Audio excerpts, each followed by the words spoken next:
Our why is as clear as day. We work to achieve a sustainable future while giving back to the people and the planet with purpose and a shared prosperity. We know who we are. We are made of the right stuff. Integrity, customer focus, concern for others, and excellence. We care for our people. They too are our customers.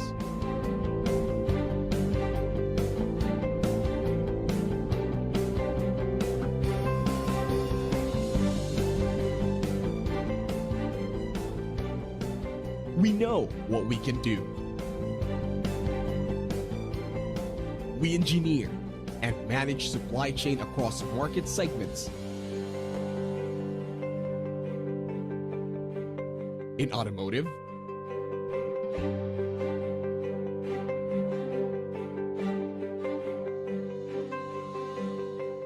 industrial,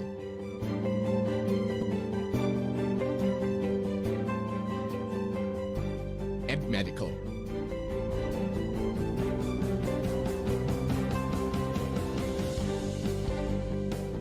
While building world-class products in the electronics industry. We save lives, save energy,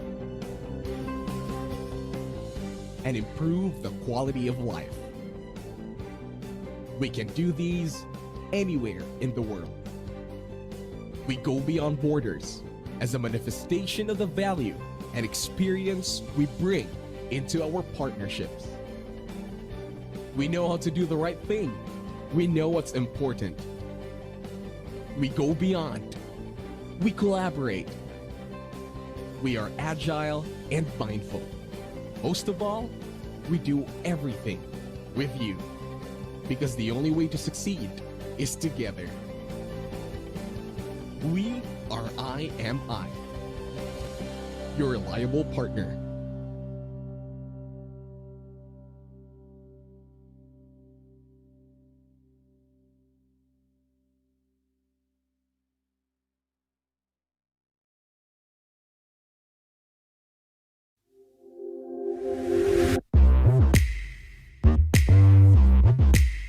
You've got me saying words in my head, filling my mind with these images.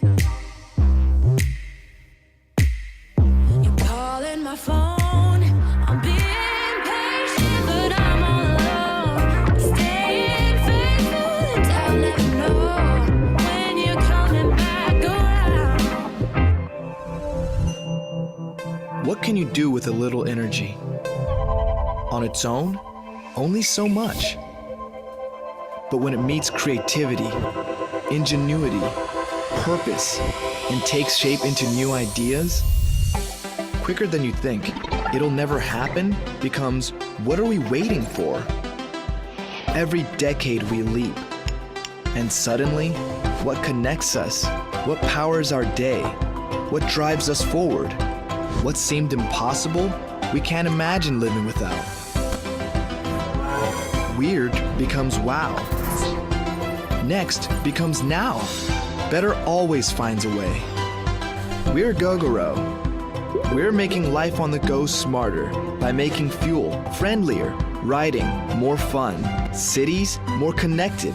Swap after swap, we're changing energy for good.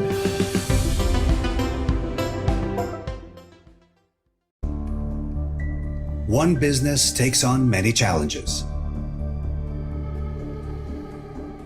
But when they're beyond what one can solve, it'll take more. Each one pitching in to form seamlessly linked solutions. And with a partner to innovate and collaborate, we can create better experiences than we ever could alone to become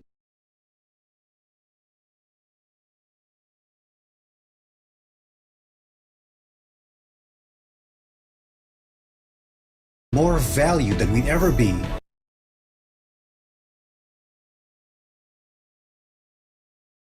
On our own. Because there's nothing greater than working as one to make an impact in people's lives. Redefine our greatness. Globe Business.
request our guests to please sit in the front.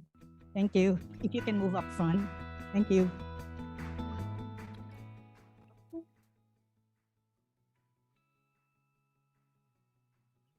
Our why is as clear as day.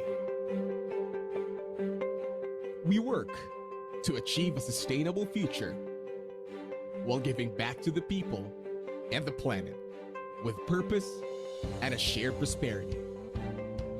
We know who we are. We are made of the right stuff: integrity, customer focus, concern for others, and excellence. We care for our people. We They request too are our our customers. guests to sit up front. We will be starting our Liveable Cities Lab soon. Thank you.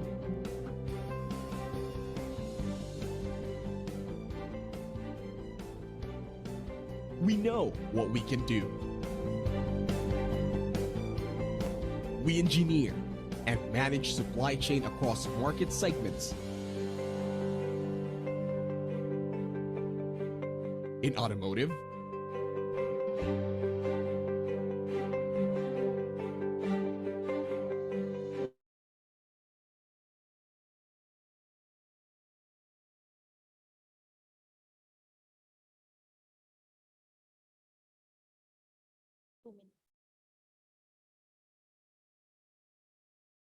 Please stand by. The event will start in 3 minutes. May I request our guests to please move up front. Thank you.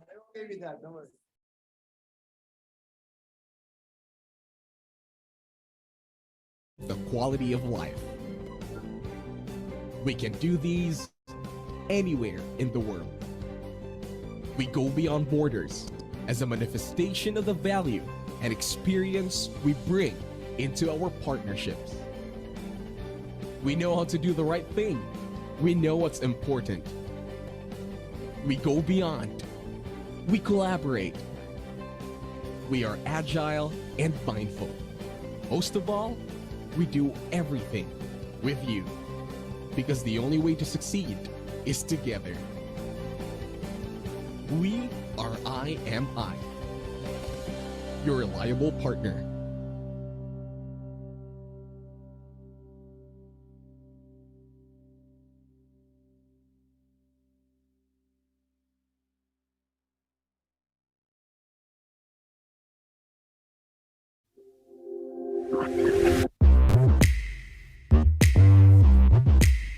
You've got me saying words in my head, filling my mind with these images.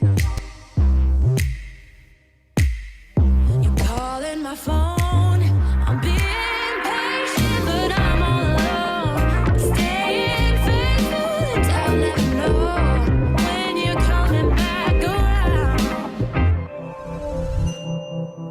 What can you do with a little energy? On its own, only so much.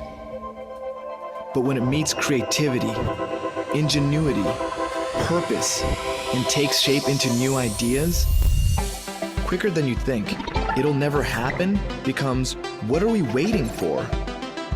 Every decade we leap, and suddenly, what connects us, what powers our day, what drives us forward, what seemed impossible, we can't imagine living without. Weird becomes wow. Next becomes now.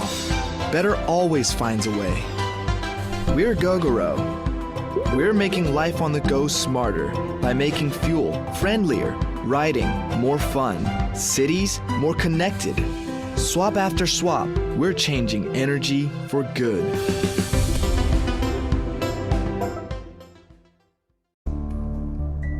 One business takes on many challenges. But when they're beyond what one can solve, it'll take more. Each one pitching in to form seamlessly linked solutions. And with a partner to innovate and collaborate, we can create better experiences than we ever could alone, to become more valued than we'd ever be on our own. Because there's nothing greater than working as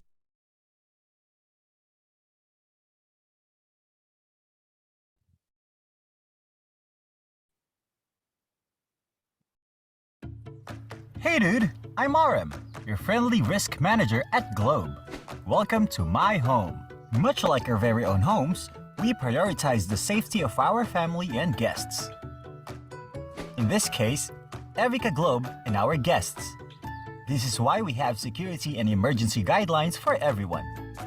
Let me walk you through it. In the event of a fire emergency, inform the nearest security personnel or concierge, or call the emergency hotlines here. Have you taken note of them? If fire has spread and there is heavy smoke, evacuate to the nearest exit in a quick and orderly manner. There will be emergency response team members to guide you to the assembly area.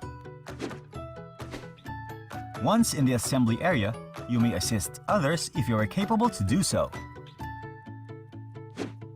In the event of an earthquake, stay calm and remember to DCH, duck, cover, and hold. Stay away from glass windows, doors, and unstable furniture, as these may fall down on you.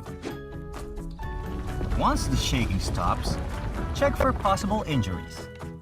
Be prepared to evacuate if needed, but wait for an official announcement via the PA system, ERT members, or security personnel.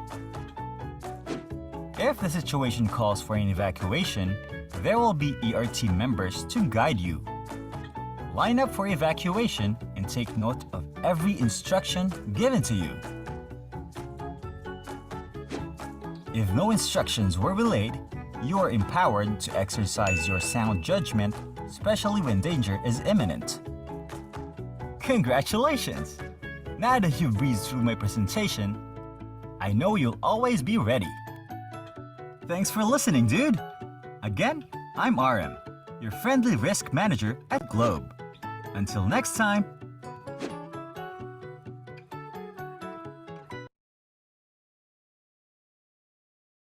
Please rise for the Philippine National Anthem.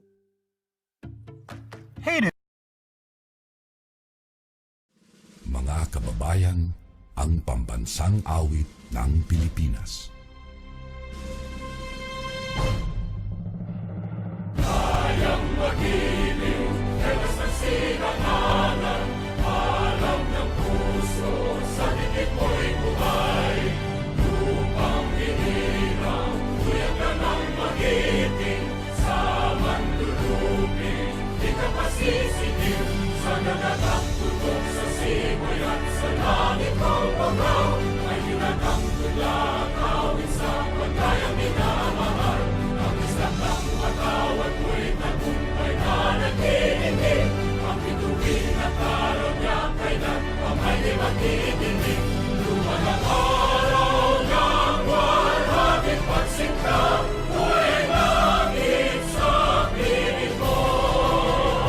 Ang inigaya ng pagkay mga amin, ang mamatay ng dahil sa'yo. Before we begin, please allow us to provide a few reminders. Maintain silence while the speakers are giving their presentations.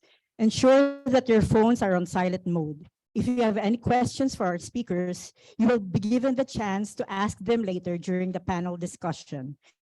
When the presenters have finished, we will open up the Zooms for questions. For those in Zoom or Facebook, you can type in your questions in the Zoom Q&A chat box or Facebook comment section. Some of these will be answered directly by our speaker or their staff in the chat box, while others may be asked later during the open forum. Zoom questions include a feature that allows the audience to vote by simply clicking on the thumbs up icon next to the question. Last and most importantly, at the end of the lab, we would appreciate it if you could take a few minutes to answer our feedback survey. By completing the survey, you will be eligible to receive a certificate of attendance. This seminar will be recorded and will be available on the Liveable Cities Philippines Facebook page. Again, thank you for spending your afternoon with us at the Liveable Cities Lab.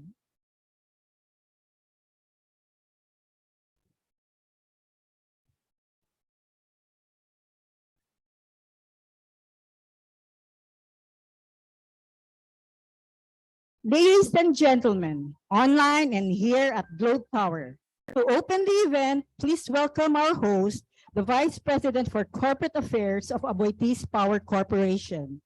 He's one of the co-founders and core team members of Liveable Cities Challenge Philippines and an energy industry professional with 25 years of experience in communications, corporate social responsibility, and project management at Shell. He was a member of the Shell scenario team that studied critical uncertainties about the global economy and environment. Our host for today, Mr. Sui Suarez.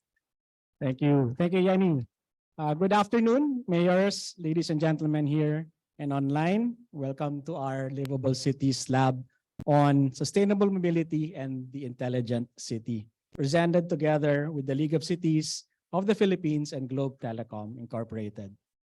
We're delighted to have you as part of our hybrid audience, both joining us in person in the coolest office in the Philippines, the Globe Tower, and virtually through the platforms of Zoom and Facebook. Today marks our third hybrid lab for the year, and in total, this is our 30th lab ever since we started the lab series in the year 2020.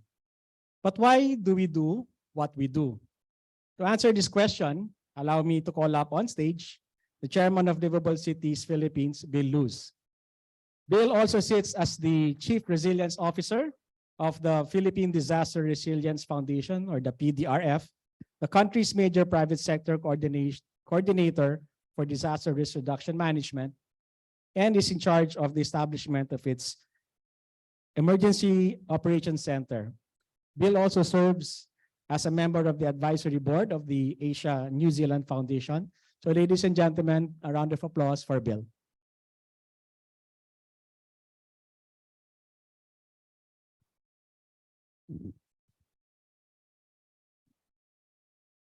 Okay, thank you. Thank you, Sui, and good afternoon, everybody.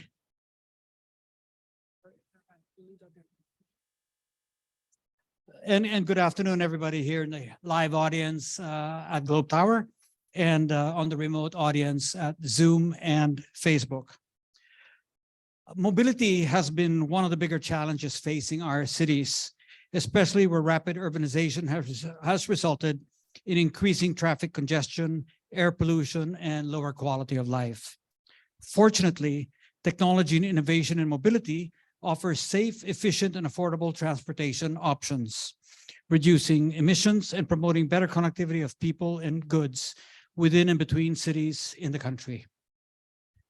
Intelligent technologies can optimize routes, enhance vehicle efficiency, and provide real-time information to passengers to improve urban mobility. Cities can also promote better mobility by creating dedicated bike lanes and pedestrian-friendly zones in urban areas and encouraging active or non-motorized forms of transport.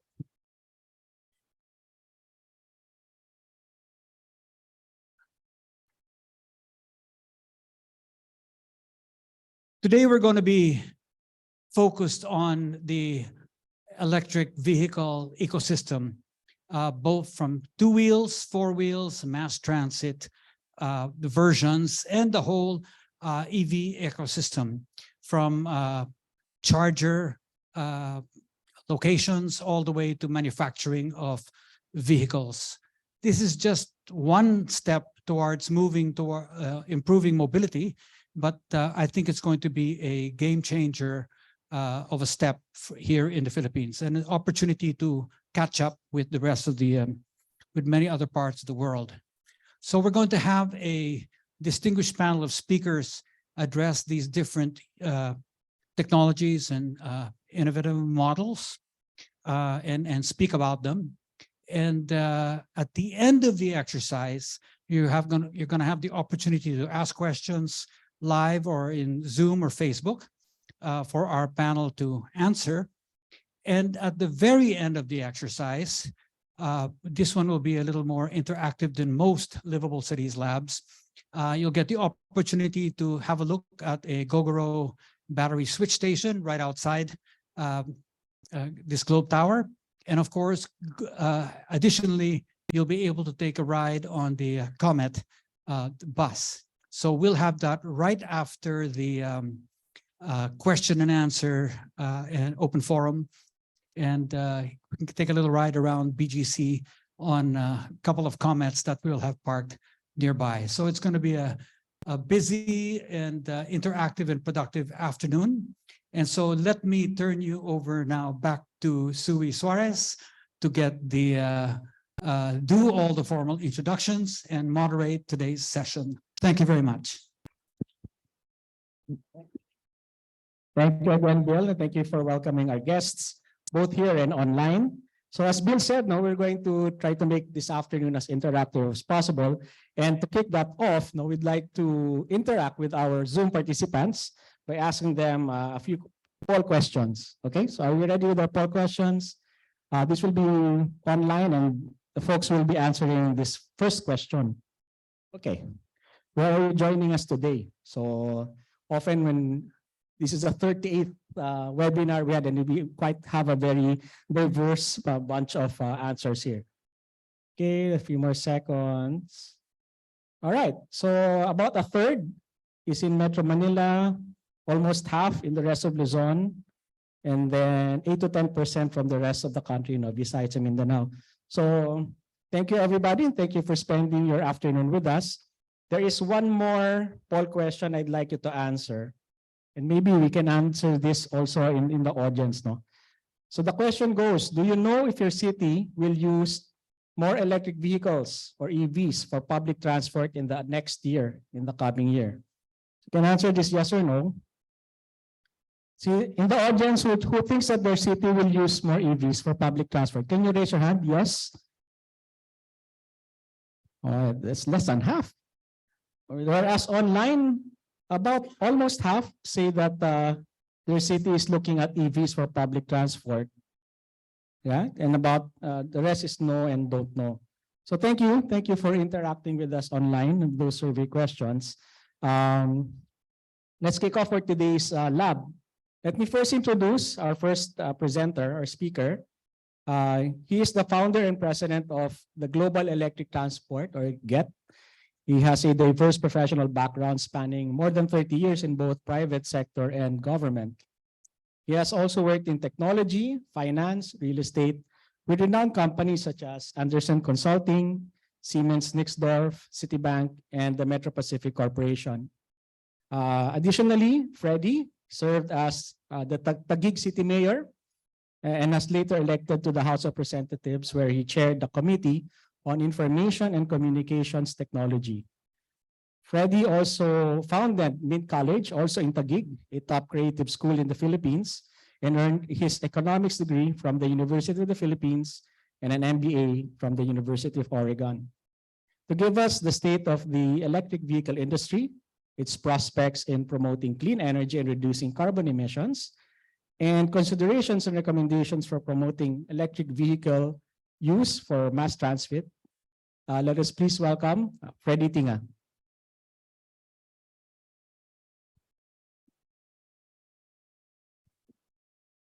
Thank you, Sui. Sui knows me from high school, so that was a long time ago.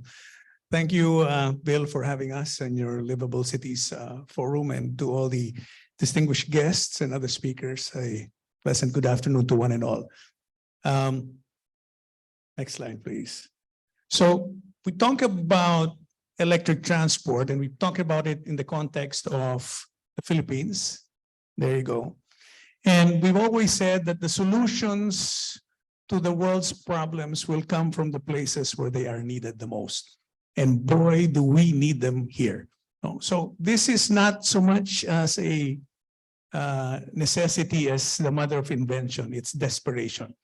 And you're looking at the jeepney really as carrying the brunt of our public transport communities, no?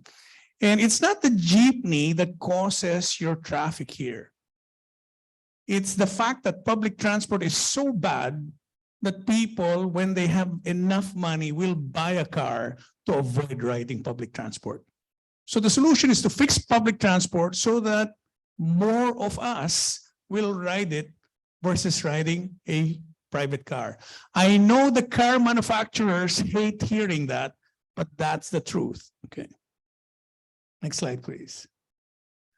So these are the two problems we're trying to solve with GET, and with anyone who is in EV, that's what you're trying to address. Next slide. And the technology that's available on the market now is allowing us to do that. One is the EV technology itself, and the other is the fact that the mobile phone has become the primary means for booking a ride, scheduling a ride, tracking a ride. Essentially, that has made mobility more accessible for everyone. So it's those two things that we put together. Next slide. And while most people in the EV world are focused on cars, or those in the software world are focused on the app, we said, let's put it together, but focus on mass transport. And I guess part of this is I came from government. I came from the public sector, where it is important, I think, for us to look at how do you fix the problems that everyone in this country faces on a day-to-day basis. So we worked with a company called QEV. They're based in Barcelona, Spain. They do Formula E cars. They do supercars. That thing down there, that's a 1.9 million euro vehicle. But that's not a business we're interested in. We're interested in fixing the current problems that most of the Filipinos have, which is mass transport. So if you could figure out how to put that in that public transport vehicle and make it more accessible to people, we think there's a solution there. Next slide, please. So here's the Comet. You'll get to ride it later. It's got a 100-kilometer range. It's fast charging. We can do a full charge in about 45 minutes. And because we're doing 15, 20, 25-kilometer routes, you do a lot of opportunity charging. So 5 minutes, 8 minutes, takbo ka na naman, no? It's air-conditioned. That's the other thing. We haven't really seen an air-conditioned vehicle here. We haven't really seen a fast-charging electric vehicle here. We haven't seen a public transport vehicle here that has access for people with disabilities. Now, again, that's a requirement by the Department of Transportation, but because it's an expensive add-on, people don't put it. So sayang. So this is the first time that we actually will have this, and we believe that is a key to making public transport accessible to all. Next slide, please. Oh, I know that guy. So he's in the front row. So, I mean, it's hard enough to do the vehicle. So we said, okay, let us find someone who can support us 24/7 and make this thing work. So he's right in front, Art Tan, right? And we'll talk later, Art, to make sure that that support is ready 24/7. Next slide, please. And of course, it's the app. So you put the app, the charger, and it's an entire ecosystem we have. So it's technology that allows us to monitor the vehicle on a real-time basis. Next slide, please. Next slide, please. And so that's it. It's an ecosystem play. And we think unless you do this, it's tough. So we're the only ones either stupid enough, crazy enough, or whatever to do something like this. But we think unless you do it, it's tough to get this thing moving. Next slide. So we've done Baguio. So we're the only electric vehicle that's been able to do Baguio, which we said we could because electrics are supposed to tackle any grade. We've done over 1 million kilometers last year on this vehicle. So it's solid enough na hindi na kami nahiya. We're not ashamed to push it. No, it's a real solution. Next slide, please. So in terms of operating costs, fuel costs, you're looking at something that is about 25%. So kahit mas mahal siya, it's more expensive capital expense-wise, but in terms of operating it, dyan ka nakakahabol. That's where you make it work. And so this is a matter of financing. Next slide. Governments now prioritizing EVs. We're excited to be working with Secretary Bautista with the new EV Act that's pushing this. And they understand now, and we'll talk about this later, like Globe is a client, and so we have been pushing smart electric shuttles, which allows us to be more responsive to the needs of the corporate client. Dahil pag naka-fixed route ka, it's tough. You can't use the same vehicle in the day as you would at night to pick up PPO clients, for example. So that really doesn't work. So the smart the intelligence of your mobility solution allows you to be more flexible and allows you to be more responsive to the needs of the community. Next slide. The other thing is the inclusivity. Now, we get our stats from the people who ride. We're we're probably at high 60s to 70% female riders.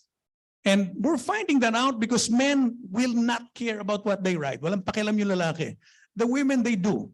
So we had to interview because we're a bunch of men running this company. We didn't know why they were riding it. It turns out they were saying hindi raw bumabagsak yung buhok nila, yung makeup nila hindi na natutunaw. I mean, we didn't know these things. And then the number one answer, walang chancing. There was no sexual harassment. So we're doubling down. So this is probably the safest public transport ride you're going to find. And we're excited that we're doing that. And because we have the access for people with disabilities, that's another thing that we're excited about, right? So this is public transport for everyone. Next slide, please. We like the fact that it's a Goldilocks size vehicle, not too big, not too small, just right. And you'll see later why this is a solution we push, because if you listen to the West, it's always a big infrastructure item. You know, where labor is more cost effective, like in the Philippines, this makes sense. It's more flexible and you can use a lot more and they go to the right places. Next slide, please. So we're getting a lot of public transport groups converting to the Comet. We've signed over 500 units for conversion. By the end of the May, there should be about 1,000 units for conversion. Corporations, both daytime and nighttime, are getting us. So we like the fact that the corporate shuttle market is starting to understand that if you've got an ESG initiative going on, we're the guys to call. Next slide, please. And this is our business model. It's electric mass mobility as a service. So as opposed to selling vehicles and then that's it, we bring in partners. Even the, next slide, even the jeepney organizations or the private corporations, they come and say, okay, can we partner on this thing? And then let's just do a revenue sharing. So this allows us to bring down the cost of the vehicle because we cover half and then we just recover it during the operations. So what you'll notice with this, our goal is not to sell as many vehicles as we can. Our goal is to run the most efficient public transport system. So that's a very different approach. I think something Architect Palafox would appreciate because it's not a sales model. There's no point in flooding the market with tons of cars, tons of vehicles, and you're just going to add to the traffic. Next slide, please. So we're a tech company. That's how we look at ourselves, more than a transport company. We get all that data. Next slide. We create global impact. We've gotten a lot of world leaders to see what we do. And, you know, the reason is because it's a solution to a problem. That's what excites us. That we're not just selling a product, we're actually trying to fix a problem that you and I get to see every day, get to feel every day.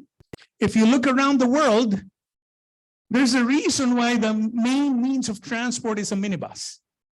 And we think Manila is more like the rest of the world than, say, a place like San Francisco or Los Angeles. So that car orientation we have to veer away from to create an efficient mass transport solution. And if that transport solution is actually electric, then you fix traffic and you fix pollution at the same time. And so from our point of view, oh, you didn't switch the last slide. So anyway, from our point of view, the goal has never been to just build a better vehicle. The goal has always been to help build a better world. So again, thank you very much for having me. Magandang hapon at mabuhay po tayong lahat.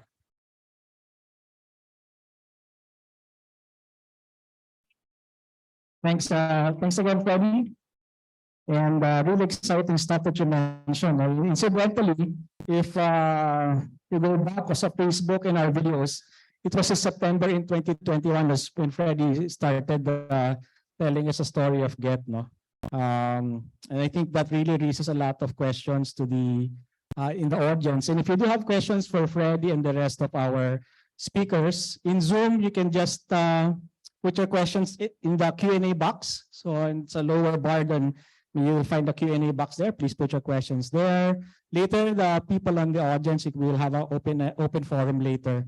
And in Facebook, there is the comments page. No, Really exciting, especially what the one you mentioned, Freddie, now 1,000 jeepneys for conversion.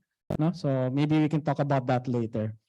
Next, our next speaker, no, we're pleased to welcome the President and CEO of AC Industrial Technology Holdings Incorporated and the CEO of Integrated Microelectronics Incorporated.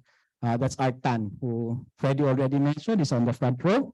He has a distinguished career spanning over 19 years at American Microsystems Incorporated, or the AMI, where he excelled in design engineering and sales. He also serves as the Vice Chairman of the Semiconductor and Electronics Industries in the Philippines, the SAIPI, and is a member of the Technical and Business Advisory Board of Renewable Energy Test Center, LLC. Art holds a postgraduate degree in MSEE from the University of Idaho and has completed several business courses from Harvard University. So I'd like to welcome back actually to our Liveable Cities Lab. Art was here in September, online in September of 2021. And today to discuss about creating a robust ecosystem for e-vehicles, including building a charging network or charging ecosystem. Let's all put our hands together for our guest and next speaker, Art Tan.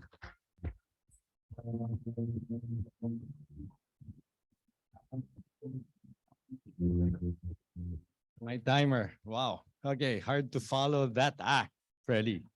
And so I'll try to do justice to Bill for inviting me over. And thank you to the fellow speakers, Bernie.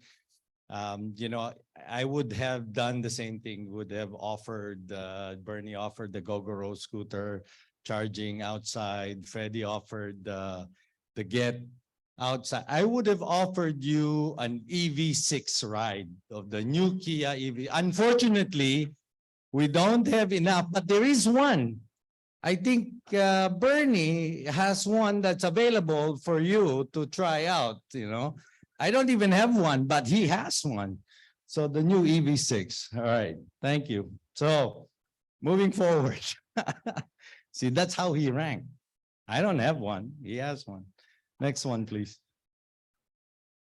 Okay. All right. So the surge begins, as was pointed out already by Freddie here, that the transition on a global basis, that's already known. Maybe the slowest one for adoption may be us here in the Philippines. But looking at it from a global basis, where we currently, my business extends to being able to supply all of these EV vehicles on a global basis. At the same time, be privy enough to the roadmap that each of these countries and companies are doing in order to converge and align with this transition that we're hoping to do here in this country. 14% of all cars sold in 2022 were already EV. That's a number that has doubled every year. And so, but the fact is that's also disrupting the entire industry, as 60% of that is actually coming from China. So China has taken a leapfrog advantage that they didn't want to catch up with the internal combustion engine transportation and mobility sector. What they wanted to do was leapfrog and jump into the electrified version, which is the right thing to do, which is also calling on our policymakers in the Philippines, is because we continue to bang our heads in the CARS program in order to catch up with our neighbors, Thailand, Indonesia, Malaysia, Vietnam, in building standard legacy cars, where in fact, since the Philippines is actually ahead in all those countries in electronic manufacturing, and the difference between an internal combustion engine and an electric car is very simple. One is a mechanical device with a radio. The other is a supercomputer with wheels. And since the Philippines' background is in electronic manufacturing, we should have made more focus in jump-starting and leapfrogging everybody else who has to figure out how to do this battery, thermocycle dynamics, and managing the charging system, implementing it. So this is something that is available for us. In 2023, 14 million vehicle sales, battery manufacturing capacity delivered. And so this transition is happening on a global basis. And I'm happy to note that this livable city is actually also going to be sponsored by the LGUs, because what I'm seeing across the world, there are roads in Paris that you cannot physically drive an electric vehicle. Was it mandated by the government? No. It was mandated by everybody living on that street. They said only non-internal combustion engine cars can drive there. And that's how we think this generation of younger people who looks at climate change in a much more stringent manner will then start adapting what Freddie is espousing. Next. Only have 8 minutes. Impacts of EV transport. So we already know this. The Philippines is actually not known for its manufacturing. So the largest contributor for pollution for us is transport. Specifically why we have to really adapt the transport side of it for us. Not for anything else, not for being able to match the carbon neutrality requirement for the rest of the world, but really for our own health. Because the largest pollution and the #1 lung cancer dominant trait here in the Philippines is because of pollution. And this is something that we can actually do on both counts, both on the mass transit, which is definitely required in this country, and then our own personal choices for mobility, which is what we're trying to address. Next. So impacts of transport, and I think you already saw the matrix that was shown earlier. The cost really outweighs this, because at the end of the day, the total cost of ownership of an electric vehicle is significantly less. There's no oil change. You only have to take care of the tire. And that's it. You know, there's this electric motorcycle that I keep in California. And if I kept a motorcycle in California and I don't use it for 1 month, I go back, I have a problem. The gunk, the oil, I have to check and everything else. 7 months, I don't go back. I come back from 75% charge, it went down to 68. I just put air in the tires again because it went flat and it turned on and ran. That's the beauty of electric vehicles. And I hope that we will then push that across the board, because right now the government is only putting focus on 4-wheel drive. When we're only, selling 400,000 cars a year. And yet nobody wants to include 2-wheel in this discussion for EV, when we're buying 2 million 2-wheel cars a year. That's 2 million that's being deployed.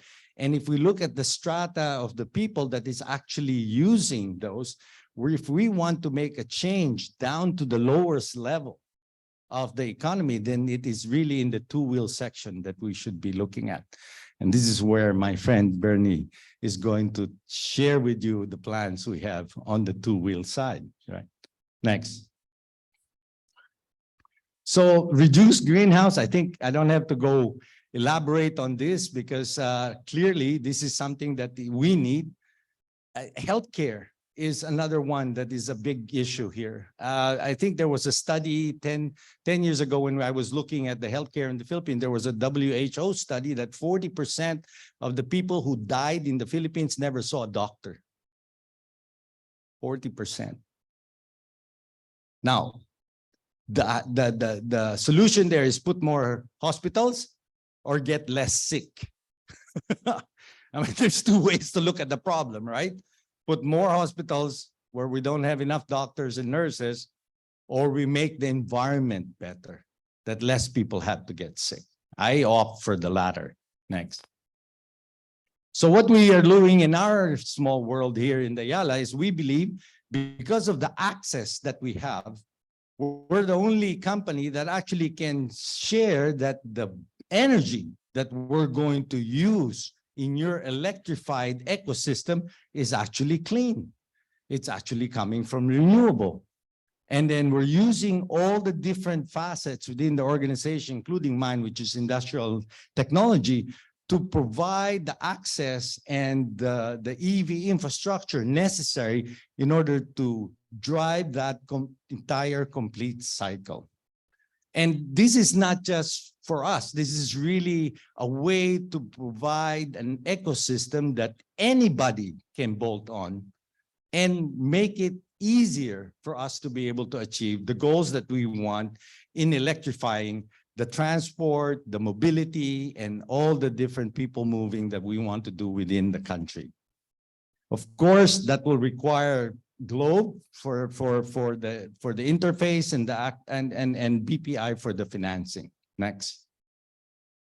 So in the end, on my side, we just signed the E0 motorcycle. This is the Tesla of two wheels in the United States. And we're so proud that we're going to be starting to build it this year and eventually be selling it here, which is zero. We're already producing the charging station, which Freddie is using, that we're deploying across the different infrastructure. And of course, the other parts of it is, like I said, doing down to the product side of making sure that we only bring in the next generation EV cars. Next.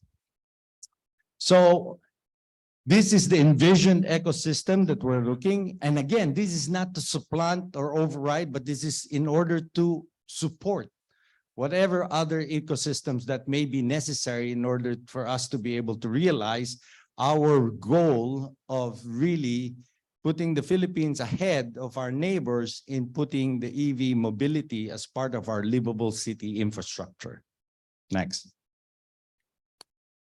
So in closing, I think what we want to do is to make sure that everybody understands that this is not going to happen because we have individuals who want to make it happen. This is something that will need everybody's effort, from the government, from the private sector, and from all the parts of the society. I think this is already a testament of what one individual and one group, which is Freddie's group, are doing. We are going to next see how we're going to try to supplement and back that up with what Globe is doing. And in the end, I think it is now on our hands to prove and force the policymakers in this country to take actions similar to what I have seen in other parts of the world. Germany just transitioned that in spite of the Ukraine war and them having problems of getting energy, still pushed through and shut down all their nuclear power plants and converted over to renewable energy. And everybody was saying, why? No, you shouldn't do that. The politicians didn't want it. So what did they do? They elected them out. That's the power that the people have. If we're really serious about changing the world, if we're really serious about driving this forward, then let's put the right people that will make the right policy for us. I hope there's not too many out there that's going to send me Facebook messages. Thank you. Thank you again. Thank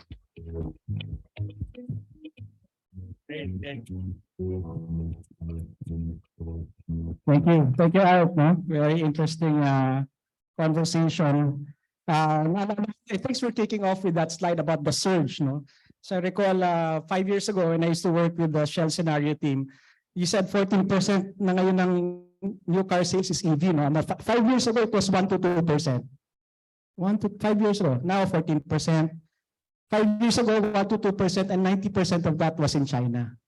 But now, out of the 14%, 23% of the new car sales is in the EU and the US. So it's really growing, it's really surging. So good stuff. Really, I think it's looking bright. Also, I think you said, maganda yung sinabi mo that it really takes everybody's effort. No? So there, and thankfully, Ayala Land buys a lot of its renewable energy from Adotis Power. I just had to put that in. Right, salamat. Thank you, Art. Our next speaker, we have Llamzon. No? He is the proud owner of a Kia EV6 parked on the 3rd floor, in case you want to see it. Huh?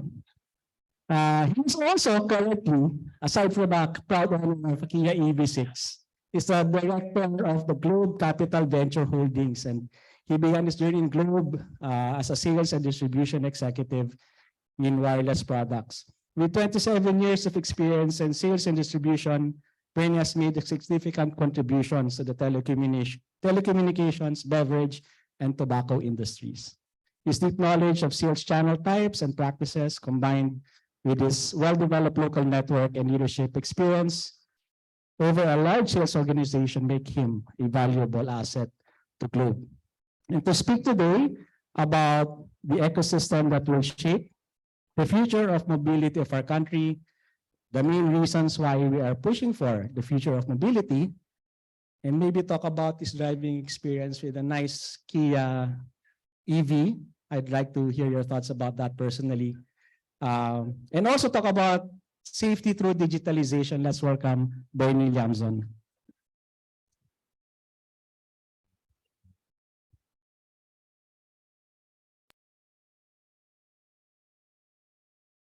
Thank you, Sui. Good afternoon to all our friends, to all the people in online joining us today.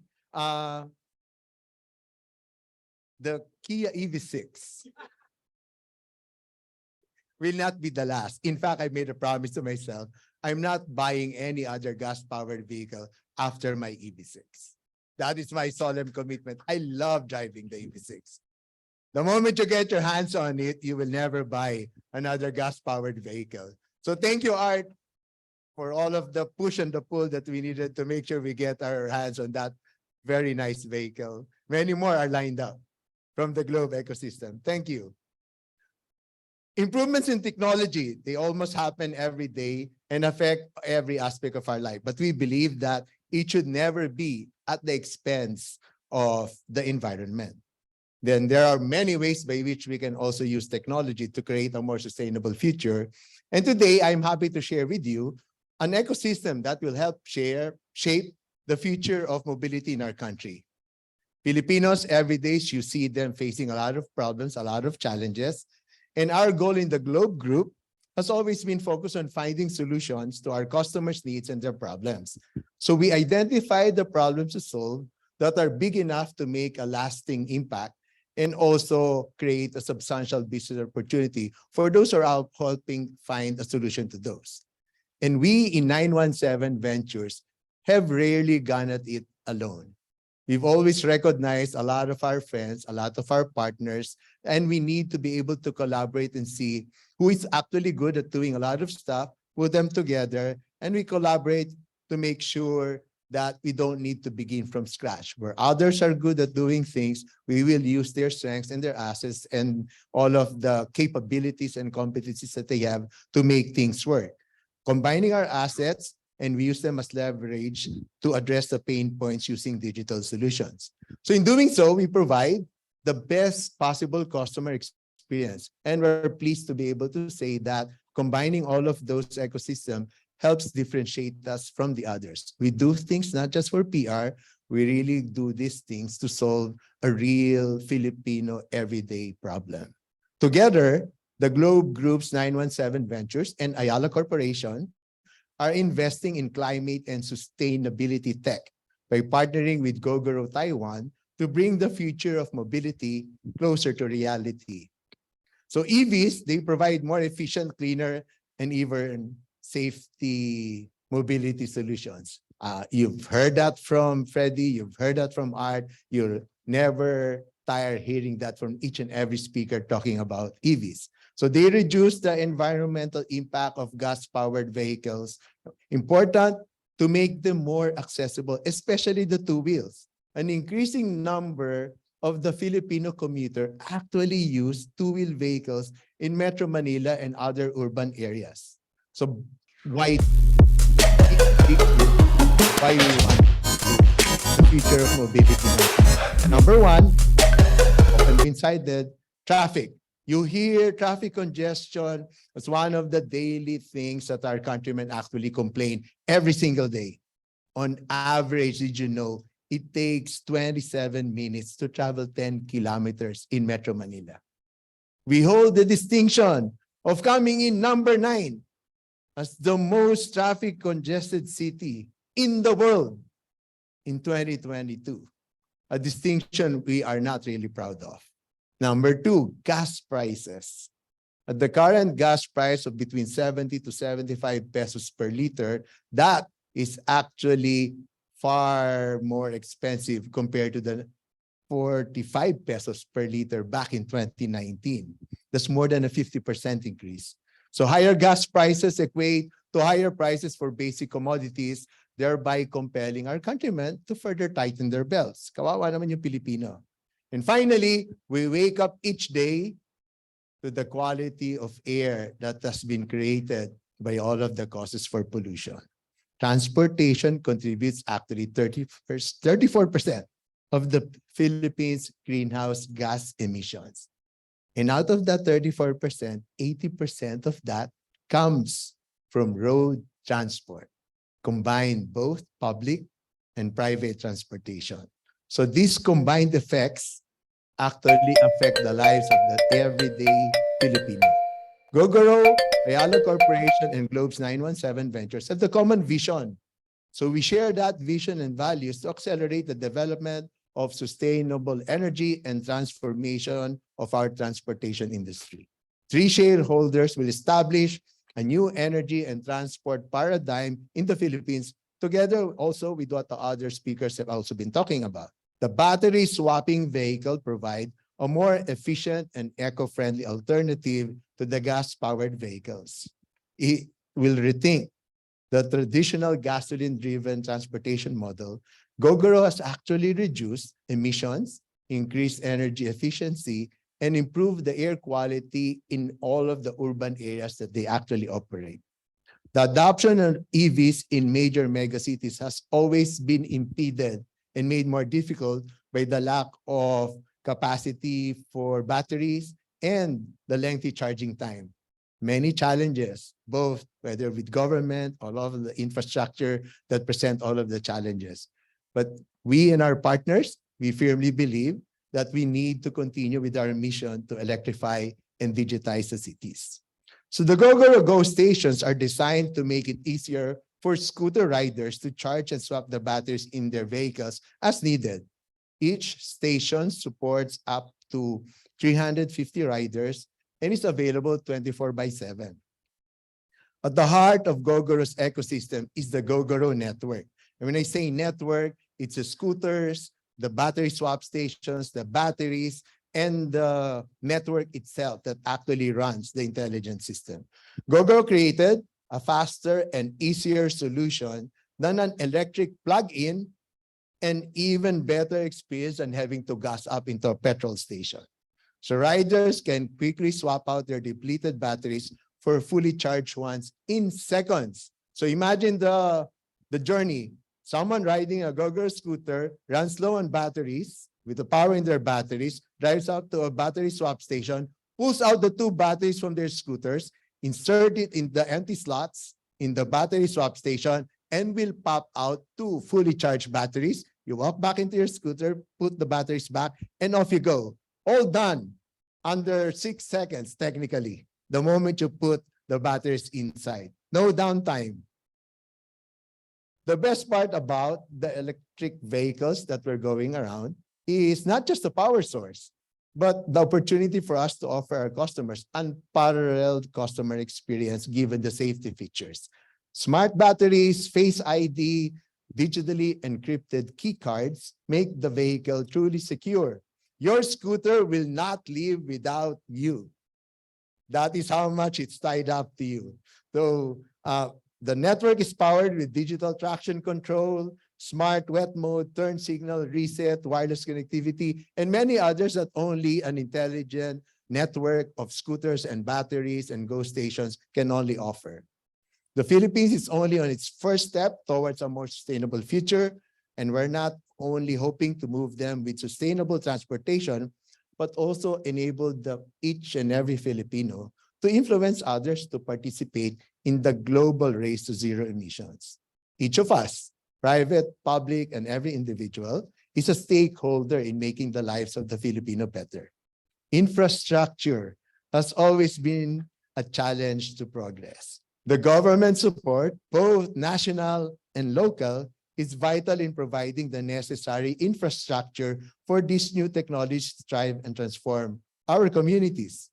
Collaboration, especially with progressive LGUs and government officials and other private sector partners, Gogoro will be able to expand the availability of the battery swap stations in the metro areas. So this will make it easier for people to adopt the electric scooters as a sustainable alternative to gasoline-powered vehicles. The support of LGUs will be crucial in laying out infrastructure to build our network of GO stations, similar to how we need to roll out the cell sites in all of the areas in the Philippines. As we develop our infrastructure, core connectivity needs to be further strengthened to support the intelligent network. Success will not be realized if the ordinary Filipino will not learn how to adopt the technology. Similar to adoption of mobile wallets in the Philippines, the success of GCash and its story was nearly 19 years in the making. It's a startup, but it's not a startup. It took 19 years to bring GCash to what it is today. It took a while for people to understand and accept it, but now we have over 79 million accounts using GCash, and it served its purpose as a lifeline, especially during the pandemic. So ultimately, we need to work hand in hand to habituate the Filipinos to adopt this technology and create an intelligent and better city for all of us. This success story is what we aspire to emulate with Gogoro, one of creating mobility that will transform how we see today.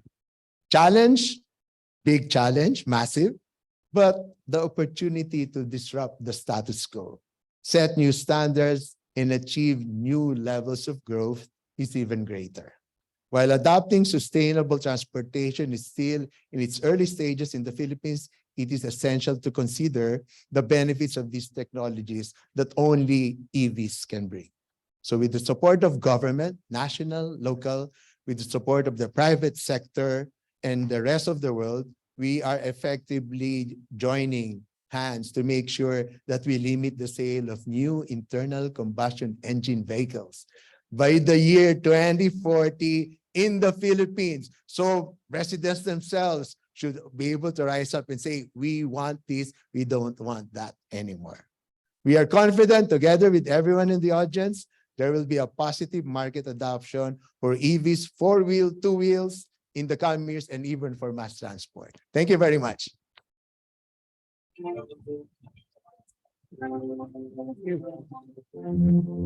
Thank you, Bernie. And also, thank you for beginning and ending the presentation with, I think, a very strong message on collaboration, from the beginning, even the middle part as well, no? And it really requires a lot of collective effort to solve real, everyday Filipino problems together. Thank you. Our final speaker, we have the Honorable Mayor Arlene Arcillas. She's the mayor of Santa Rosa, Laguna. She has an impressive record of public service, having served the Kabataan Barangay Federation President, Senior Councilor, City Vice Mayor, OIC Mayor, and being the first elected female mayor of the city. He also authored and supported several House measures, including the Philippine Mental Health Law and the Universal Healthcare Act. Her leadership has earned Santa Rosa numerous awards and recognitions, including the Seal of Good Local Governance and the Presidential Lingkod Bayan Award. She continues to prioritize 4 pillars of development and advocates for serbisyong makatao ng lungsod na makabago. She's not here with us in person, but she prepared and sent a video presentation for us since she's off on a business trip. So let's all give Mayor Arlene Arcillas a round of applause and watch this video from the good mayor.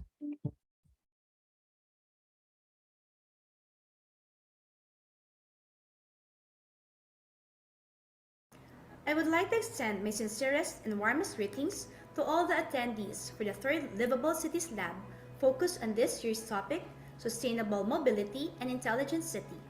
Thank you to Liveable Cities Philippines, led by its chairman, Mr. Guillermo Luz, for inviting me to speak on this very worthy event. As a public servant with grounding in ecology, it has always been one of my missions for the city of Santa Rosa to be a green city with an efficient transportation system. Through the years, we have continuously aimed for modernization while also being ecologically sustainable. We strive to formulate and implement programs that will make Santa Rosa more investment-friendly without forgetting that it must first be a livable place for current and future residents. This is why I am pleased to be speaking in this event to share how our city is taking strides towards sustainable and accessible urban transportation. First off, we adopted the Transit-Oriented Development (TOD) strategy. TOD is a planning and design strategy that integrates urban places designed to bring people, activities, buildings, and public space together with easy walking and cycling connections between them and near excellent transit service to the rest of the city. It means inclusive access to local and citywide opportunities and resources by the most efficient and healthful combination of mobility modes at the lowest financial and environmental costs and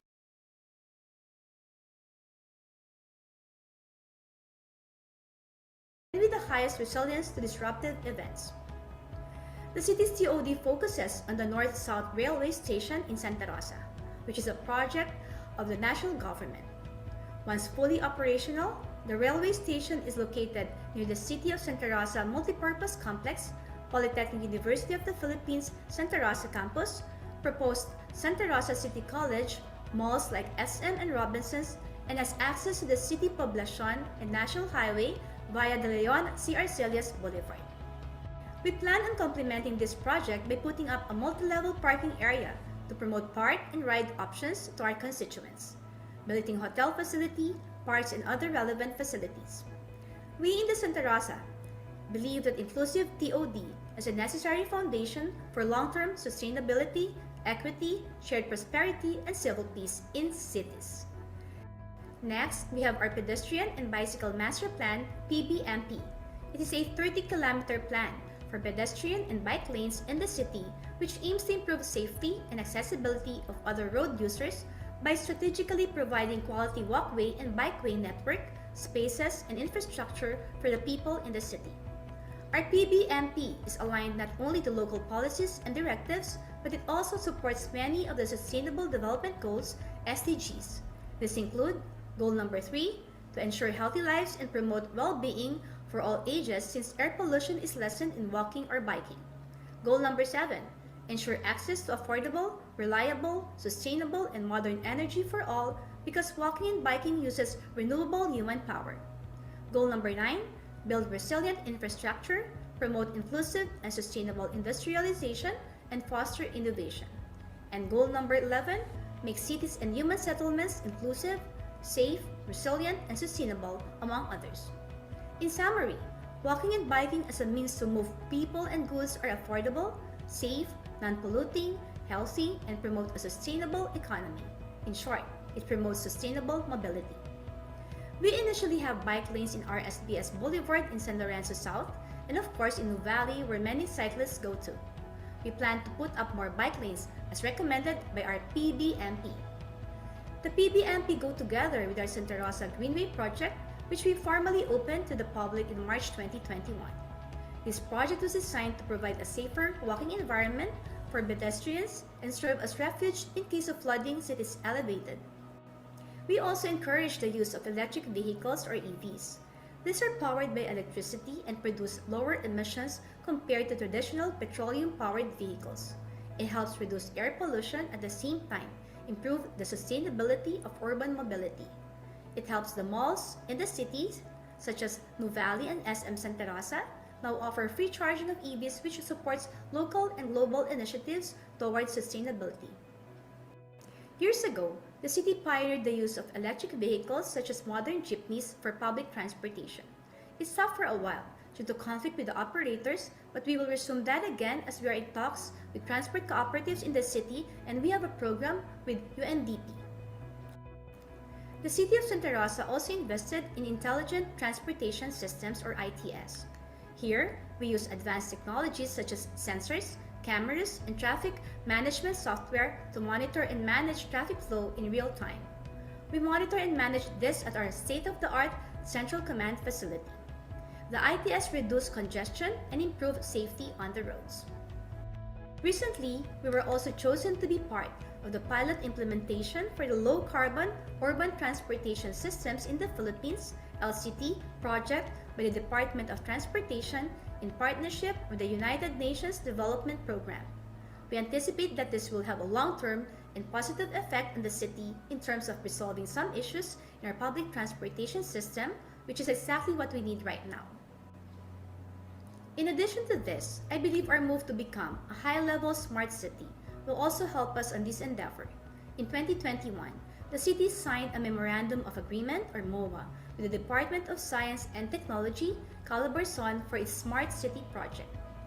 This seeks to transform our city into a sustainable and future-ready smart city through science, technology, and innovation. Once realized, the people of Santa Rosa can one day enjoy a high quality of life, competitive economy, and sustainable environment, which are all indicators of a smart city. All these initiatives are in line with one of the pillars in my governance model, the pillar of clean environment and healthy lifestyle. I strongly believe that the 4 pillars of development are one of the main reasons why Santa Rosa is well established and progressive like it is today. And we will be on the road towards sustainable mobility and being an intelligent city in the near future. And as I am a firm believer of the participatory style of governance, in the city of Santa Rosa, we make our stakeholders feel that they have a voice and ensure that they are involved in the whole process of starting new and better programs for their benefit. So I am positive that we can truly achieve our move with the participation of our stakeholders from both the public and private sectors. These are some of our experiences, and you can say best practices in the city of Santa Rosa in the area of sustainable mobility. I hope our initiatives will influence other cities to have a positive effect in terms of transforming their own cities into a sustainable one. We also look forward to learning from you through this Liveable Cities Lab event, as this can help us achieve our mission and vision, which is encapsulated in our slogan, Serbisyo Makatao, Lungsod na Makabago, or humane services in the modern city. This has been Santa Rosa City Mayor Arlene Arcillas. Thank you very much for listening, and God bless us all. A pleasant day to everyone.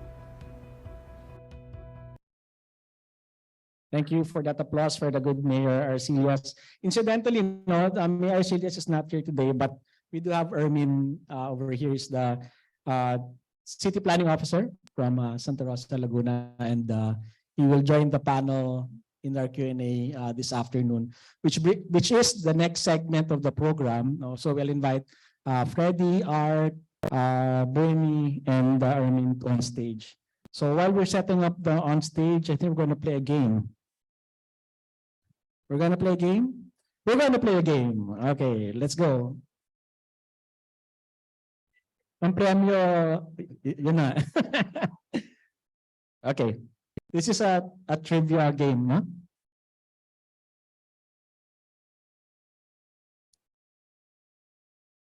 Okay, I'll get off stage first. Okay, let's go.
We will now prepare for the panel discussion. You may have your questions ready for the panelists. Let us maintain a quiet environment throughout the discussion. And if you have any questions, please raise your hand to be recognized. Again, for those participating in Zoom, you may use the Q&A box to submit your questions. There will be a designated point person available on Zoom to respond to your queries and address your questions. To moderate our panel session, let's all welcome back Mr. Suri Suarez.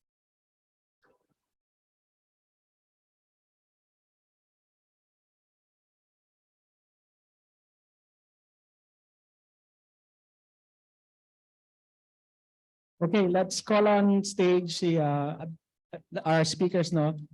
Bernie, Freddie, Art, Armin, sorry. And also Sir Bill, no?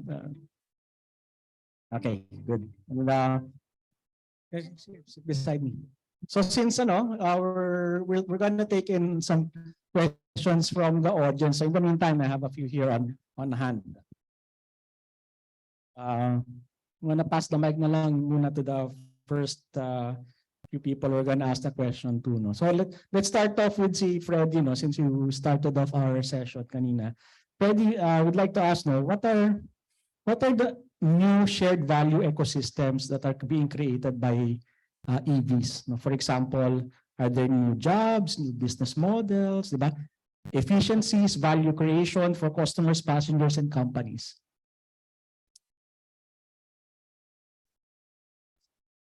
Thank you. I think you're going to see a lot of new and old jobs, and I think that's a nice thing about the EV market, EV infrastructure. Now, you're not really going to see a lot of displacement when it comes to drivers, for example. No? I mean, it's still the same old vehicle, at least in our public transport mode. No, and of course, as Art said, this is a vehicle you can build here. You know, Art just needs to see us do this in numbers. Hindi kami papatulan ni Art hanggang hindi libo-libo to, no? But he's right. This is something the Philippines can do and do very well. And I think what we've seen, what we've tried to do, because people talk about yung jeepney mawala yung creativity ng Filipino. No, I think in our case, what we're doing is cobbling together technology that's being done in the engineering in Spain, some manufacturing in China. We've got US partners, same thing that Sila Art are doing. And to put the IT side, the vehicle side, and turn it into an operations model, that's, I think, something Filipinos are more comfortable in creating these weird ecosystems that actually work. No, so I'm not worried of jobs getting lost. I think you're going to create a lot of new jobs here. And in our case, can you imagine just the data we're collecting on the passengers and how we can make this a better transport system? The public transport really has never cared about customer service before. So here's an opportunity to really get into that. So I think throughout the entire ecosystem, so you're going to create a lot of new jobs. I don't think there's going to be a huge displacement in the current jobs that exist. That's what I think. Yeah, and then I suppose that extends beyond the people who run the vehicles, but I guess on the ends of the customer side and the companies and the subscribers of the service. Though. Yeah, I mean, like even in our case, I mean, you're riding the vehicle, we use an app as we get to understand who the people are. How about you getting your groceries before you go home? I mean, that's a service that you'd love, right? Napauwi ka, you get the services already, the goods that you bought because you punch it into your app. So, I mean, the guys from Globe understand that very well. And as you put ecosystems together, it becomes more efficient and you get to deliver better customer service. Great, thank you for that.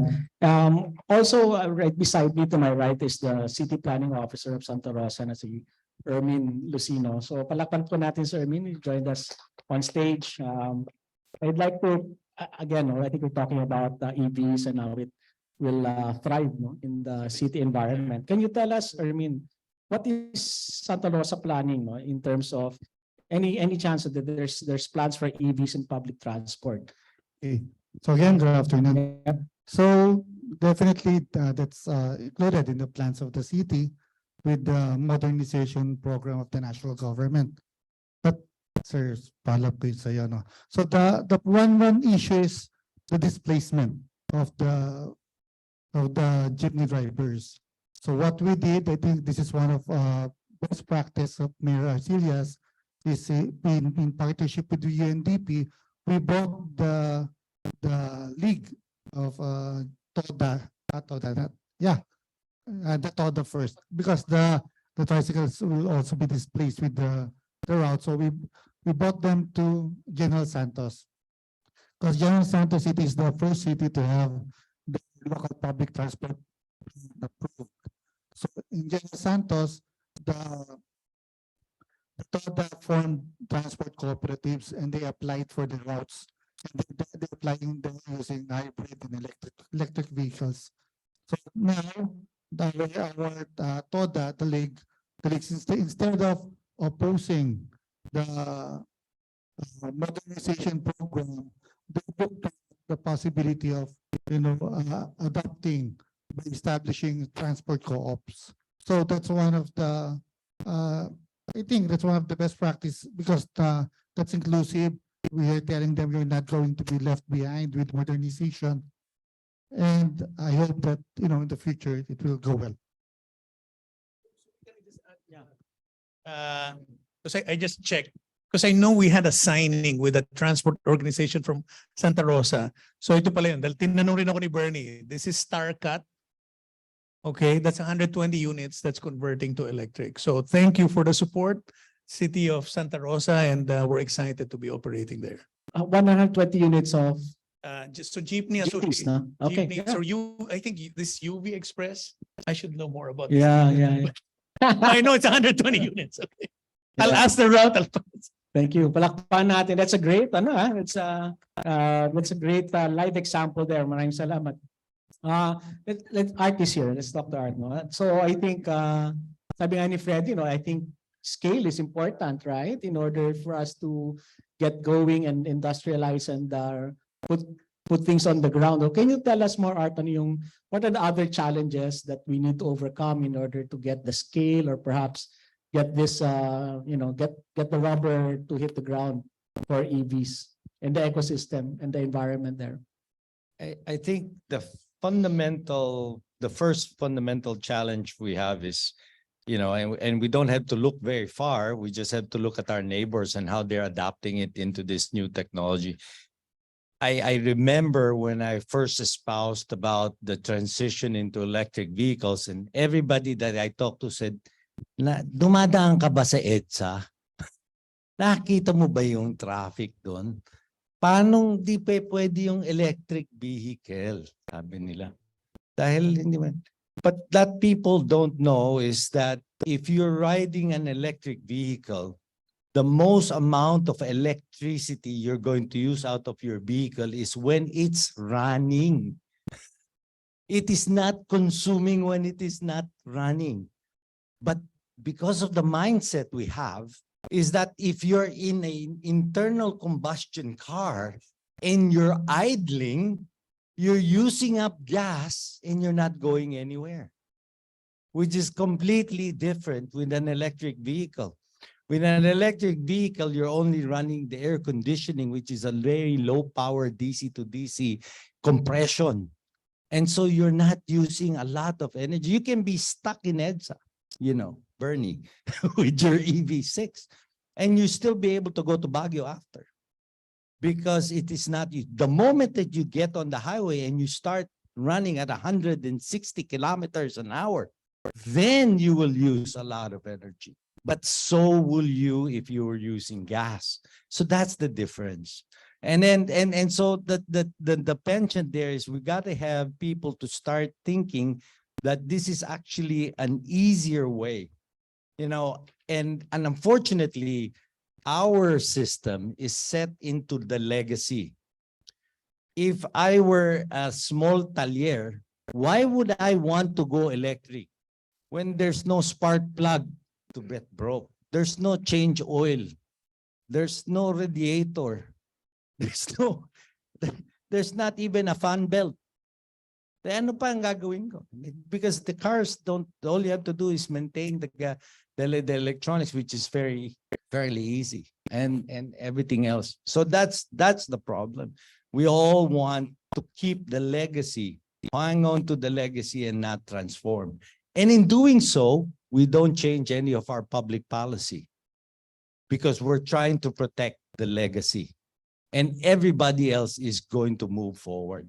So we say, hey, don't matter, because we're going to continue to buy the internal combustion engine cars. So even if you sell electric, we're going to buy the gas.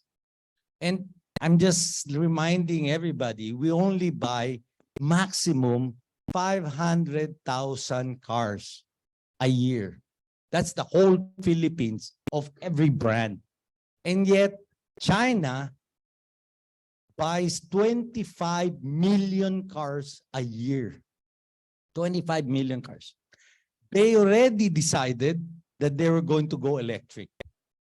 No more internal combustion engine. So if that's the case, and you're now the car manufacturer, and I'm going to put a factory, and I'm going to build a car, will I build the factory so I can serve 500,000 who wants to buy this old internal combustion engine?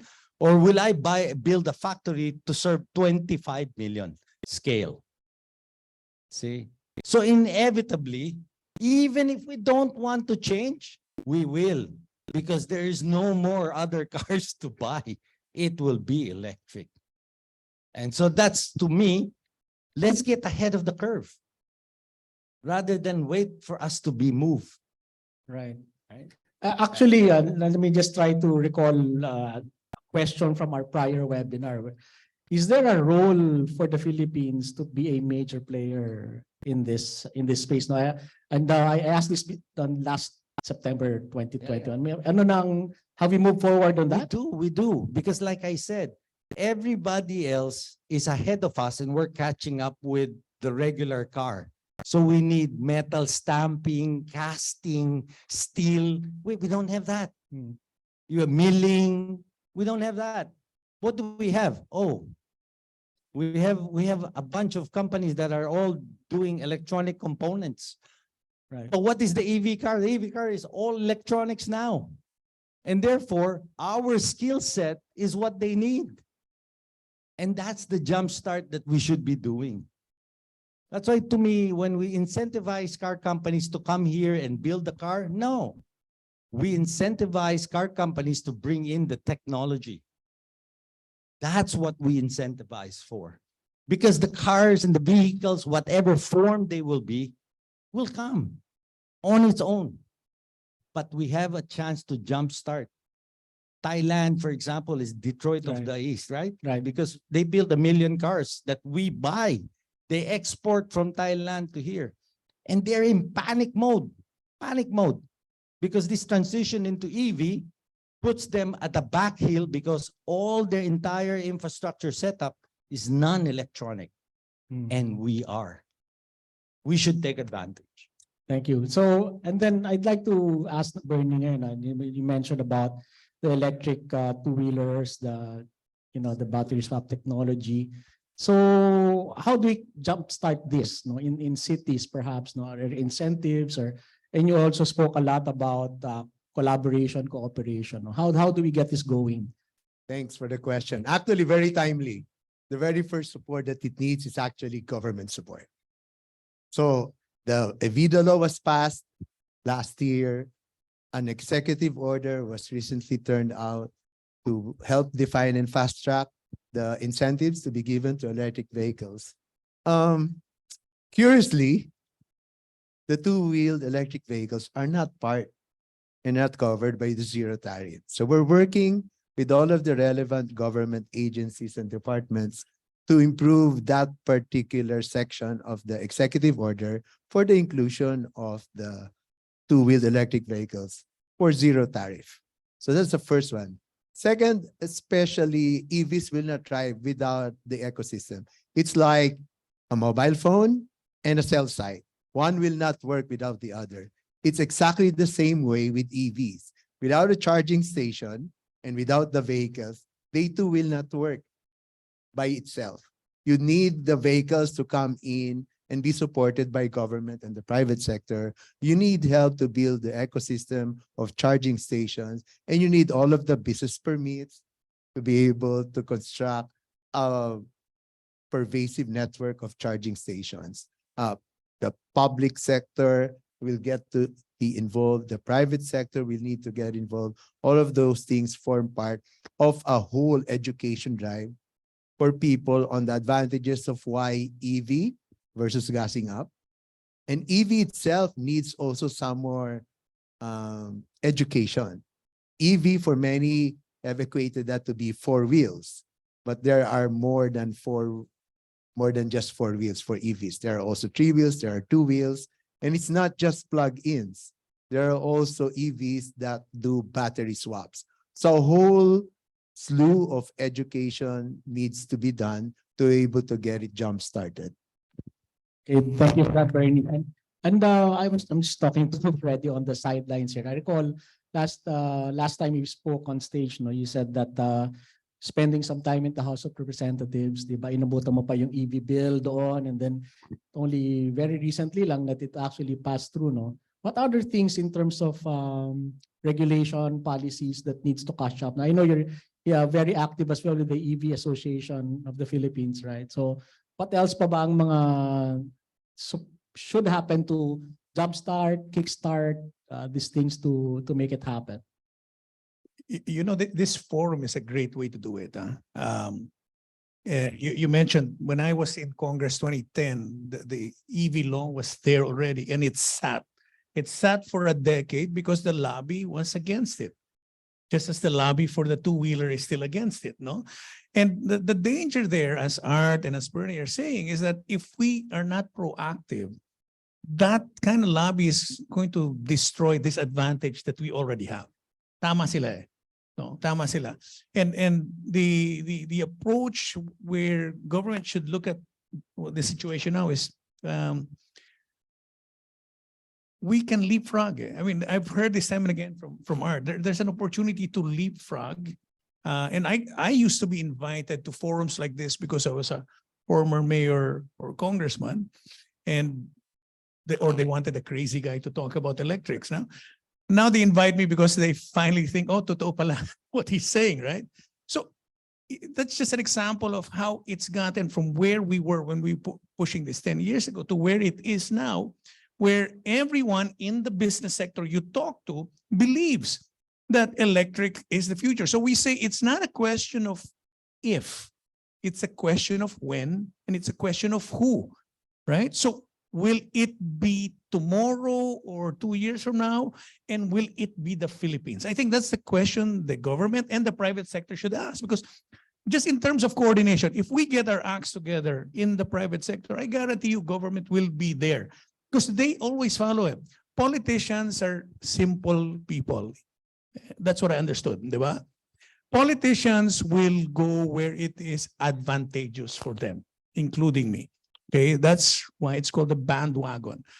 No politician wants to be the first because it's risky, but I tell you, no politician definitely wants to be last. So if the EV wave is something popular, I guarantee you every sane politician, public servant will want to make it happen. So that's the way to do it. I came from the inside. I'm telling you guys how it is, right? Now, if they see the private sector on the same page, this will happen. I'll give you an example. I work with Art on the charging stations. We work with Globe. We're doing their corporate shuttles. But even in that ecosystem, not everyone in Ayala is on the same page. We do our corporate shuttles here, and we're getting asked by Bonifacio Global Estate Association, guys, you should be paying a fee. I mean, it's like, I thought we were all electric here. So it starts with the private sector being on the same page. If the private sector is on the same page, I guarantee you government will listen. I think this government will listen, right? So that's it. You cannot force something on government which they don't think is going to work. But if they see it already working, they will. I think it's a lot to ask government to be a first mover. They're not. They are more conservative. They're slower to move. But the weight that government can bring onto a project is a lot. So if the private sector's on the same page, gagalaw yung gobyerno. Thank you, Freddie. I see Bill on the opposite end here, nodding his head quite a lot. No, I just like to ask Bill, no, and with all of this talk about collaboration and proof of concept, and therefore generating scale, just looking at this particular session, Bill, no, what do you think are areas where Globe, AC Industrial, Livable Cities, and the various cities can work together to get this going? Thanks, Sui. Well, first of all, I want to echo what Art and Bernie and Freddie are saying. No, it just makes so much sense to focus on where we are, where our strengths are, rather than play catch up on an old technology. We might as well focus on the strength we have in newer technology and use that as a head start and build an industry and just leapfrog. I think it's not worth swimming against the trend here worldwide. It just doesn't make sense. That's number one. Number two, by the same token, we should really take a look at the dynamic between, how people are getting into four-wheelers versus two-wheelers. And two-wheelers far outsell four-wheelers. So I don't see why that should be blocked from getting an incentive. That's number one. And number two, the segment of the population which buys the two-wheelers are the ones in need, more in need of the help to acquire two-wheelers. Just from a socioeconomic class point of view and the number of uses of two-wheelers versus four-wheelers for the whole delivery business and transport business, I think it just makes more sense to support that as well. So what's important here is we've got to get out of a protective mindset to protect certain sectors or segments or companies or what have you and open up, because I think that's the way to leapfrog. Now, how can we all help? And what you're talking about really is the collaboration piece. No, I think what's exciting about EVs is that it's marrying several technologies which were not together before. One is the mobility side of things, but the other is the data and the connectivity side of things, plus the ability to collect all that information, which is going to help transport planners, city planning officers, and mayors plan better mobility. And I think the companies are going to be able to work together. So I can see, and it's already happening, you can see in the work that Art, Bernie, and Freddie are engaged in. They're all using a bit of each other's technology. Now imagine we start sharing that with cities. So you have Santa Rosa here, but we actually, our partner is the League of Cities. So imagine if we start sharing this type of information and practice with the League of Cities and other 150 mayors, and what that can do. And I remember just talking on the side here with Freddie before we started.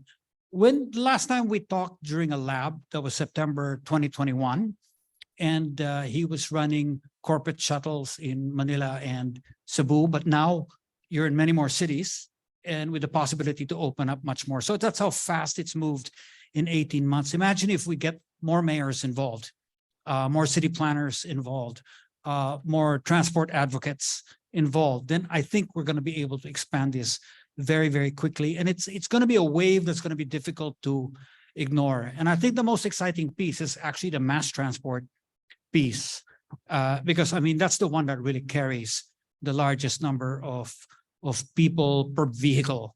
So I think we need to encourage that and build this charger, ecosystem, make it pervasive. It's got to be everywhere.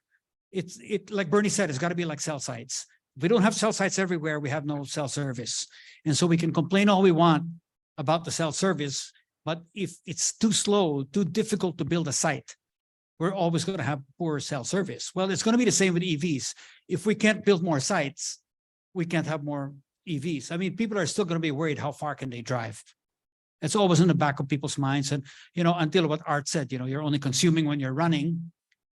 The average, most of us think when we're idling, we're consuming something, because in a car we are, right? And so our behavior is really more attuned to older technology. But once we learn a new technology and once we get comfortable and we know that, we can find that charging station somewhere, just like we can find a gas station somewhere, then we're going to see this whole industry really boom, and I think mobility will be better for all. So I think that's something we should encourage. Thank you, Bill. No, let's give a chance for the folks online. I got a couple of questions here. No, first off, let's start with, and then we're gonna ask from the folks in the in-house audience to ask some questions. The question goes. This is for everyone. No? Is there a study on how will the demand of electric vehicles? Oh, I'm sorry. How will the demand for electricity, okay, for the EVs affect the demand of electricity for the industries and household? No, it goes on to say that right now we're all experiencing scarcity in electricity. Ayan. Okay, that's a pretty good question. I'll take a Wanna step go for because that, that's what okay. they're always asking that. Yeah. It's quite simple. You charge at night. You don't charge at peak time. You charge at night. And there's also the democratization of the charging. Imagine if I have a sari-sari store and I put up a charging station.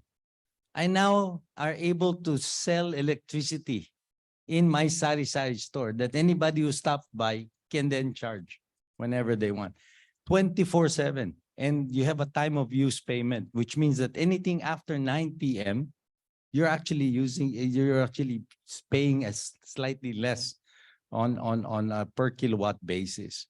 Yeah. So technically, at nighttime, we actually have a surplus of energy in Luzon, in the whole grid. We have a surplus because our problem is peak power. When everybody is working 8 to 5, all the air condition and all the lights are on. But once all that closes, the mall closes, the office closes, all the lights are off, and then we go home. That capacity of energy that was available in the morning is available at night. And that's when you charge, right? So there's really no, and then like the car of Bernie, 500-kilometer range on a full charge, 500-kilometer. So your house to the Globe office and back is 10 kilometers, maybe 20 kilometers. You don't have to charge every day. You charge once, and that's once a week, and then you drive it. So there. And then democratization of the charging station. Imagine before, if you wanted to have a gas station, how much money do you need to put up? Aside from every time you have a property that you use for storing petroleum, you cannot sell that property until you get a clean bill of health that you did not pollute the water table. Overnight, you have a corner, you put up a charging station, you're now a gas station. You can sell gas charging, you're now in business. That democratizes the infrastructure. All right. Great, thank you. I don't have to answer that anymore. Thank you for that. No, so Next, Sui, I was going to say that's the analogy is you're selling load. yeah, Basically, that's what happens. yeah, correct. Next question. Ito baka Armin and Sila and Freddie has first-hand experience on this. The question is there a need to institutionalize the use of EV public transport to make it institutionalized service? And ang sabi din is that the displaced drivers can they be hired by the LGUs to operate the EV? No. Yeah. Can you tell the story of that for how you for the TODA, no? Yeah, that's what we did. We showed them that there's an option, so they can establish their own transport co-op, and then they'll be the one to operate it using EVs or hybrid vehicles. So I just want to share that we come up with 3 new routes in Santa Rosa. So if you're familiar in Santa Rosa, we come up with the 2 routes is from Robinson to Nuvali. So the two routes is one route is going through the Calax. So it's like the express, and then the other one is going through Balibago. That's the long way. So that's the two routes that we applied in the local transport route plan. In partnership with UNDP, we put up already 2 charging stations, one in Robinson and one in Nuvali. So the infrastructure is there. We're just waiting for the DOTR to approve our local transport route plan. However, we need to come up with probably incentives or way to promote the use of EV or the hybrid vehicles on those routes. We're looking at the modernization. So I believe just a little push, and hopefully will be one of the pilot cities that will be using this EV vehicles in our public routes. Yeah. Good. So, okay, thank you, Ermino. While I'm waiting for more questions from online, baka, is there anybody in the audience who'd like to ask a question? Sir Jun? Yeah, there's a mic there. Thank you for the sharing. A lot of takeaway lessons. Anyway, by 2050, we need 100 new cities. Otherwise, our cities today will be as bad, if not worse, than Metro Manila. And private sector developers are doing new townships, but they don't do the human capital villages, employee housing. We're currently working on 9 new cities, private sector led, and we promote electromobility. And I was part of the preparation of the Philippine Development Plan, hired by ADB, and my assignment was seamless connectivity, transportation, and infrastructure. And Bill mentioned about leapfrogging. And I mentioned in that conversation, because Philippine Development Planning better than last year. And I shared development planning in Dubai is the best in the world. Then how many years Dubai would surpass them? Dubai, Singapore, so we could do this in this electromobility. And I put it in that section of the Philippine Development Plan, active transport like walking, biking, and electromobility. They call it in Europe electromobility, but we're more familiar in the EV. And with Freddie here, a lot of opportunities. One thing lacking from comprehensive land use and zoning of cities, they don't include transportation. Like Makati CBD, LGU of Makati approved the density of Makati CBD 4 times in 1990, but the access capacity did not increase 4 times. And I tell real estate forums that it's no longer just location, location, location. It's now mobility, mobility, mobility, connectivity, connectivity, and accessibility, accessibility. So this is, I'm glad I'm here. Thank you so much. And the data are 500,000 new cars a year. If I remember it right, the first 60 days of this year, 400,000 cars. You may verify that. Thank you. Thank you, Sir Jun. Thanks. Thanks. Good to see you again.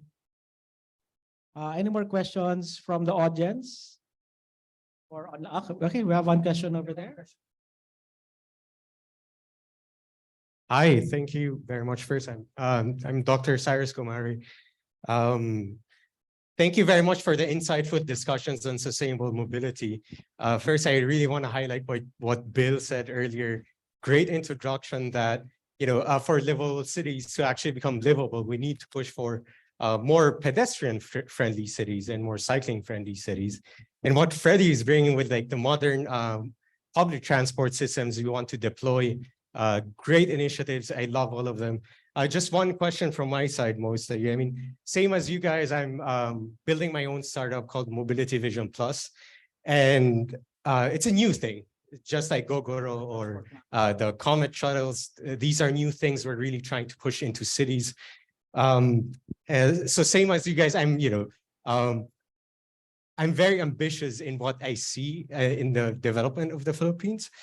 And we're building this platform. I refer to it as a AI system or data-driven system that's a transport planner on steroids, essentially, who can do transport planning much more faster than how we traditionally do it.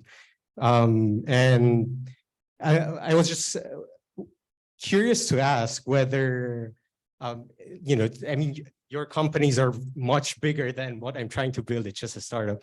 I mean, it's a promising startup. We're working with 2 LGUs, Pasig and Taguig at the moment.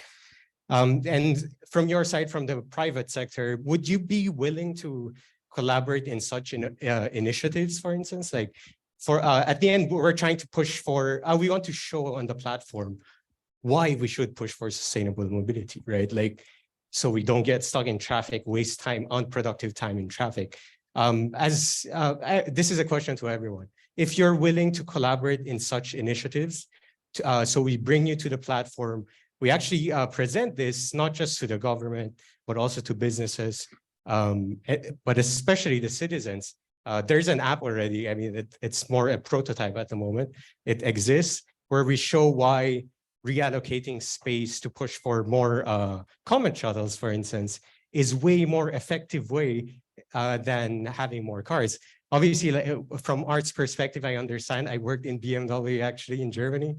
So I understand why there's this shift to e-mobility, and it's great. It should be done, right? The pollution is terrible. I mean, the thing is, cars will forever exist, right? So that's great. Thank you to the panel, and then this will have to be the last question because we're going to wrap up the show. So go ahead, Bernie. Thank you. This is exactly where 917 Ventures actually come in. So we look for a pain point, a customer problem, and then we look at all of the possible solutions that are big enough to be able to make a lasting impact, and then to a sizable business opportunity that will also help sustain that project. We don't actually go at it alone. Many times we look for partners that we can collaborate who bring those particular strengths and assets into the equation, and together we could collaborate and partner to make even a bigger thing out of that. So we're looking forward for a pitch so that we could take a second look at that one and see how we can further tie up all of our resources to make 1 and 1 equals 3 and not just 2.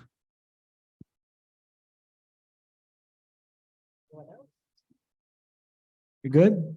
Okay, thank you. Well, I see a big smile in Dr. Kumari's face over there. So thanks very much for your questions, and thanks to everybody who have joined the panel. Bill, you want to say anything before we close the panel? Well, first of all, I just want to remind everybody, we spent the afternoon talking about EVs, but I think nothing will beat the experience of an EV. So after this session is over, we invite everybody to go out and, one, join us for that ride on a Comet, and the ushers will show us outside, and get to look at the Gogoro battery swap station and a Gogoro, I believe, outside, so that you can see what it's like. The only ride that we are not offering today is the ride on Bernie's Kia EV6. So that will have to be arranged privately with Bernie, I think. But next webinar. At the next lab. But definitely the Comet and the Gogoro, you get to see that today. And it's good that for a change, it's going to be a little experiential. Thank you. Thank you, Bill. No? Palakpan po natin ang ating panel today. Thank you. Thanks for spending your time today with us. We'd like to move on to a photo op. Hey, we got a photo op. Let's stand up na.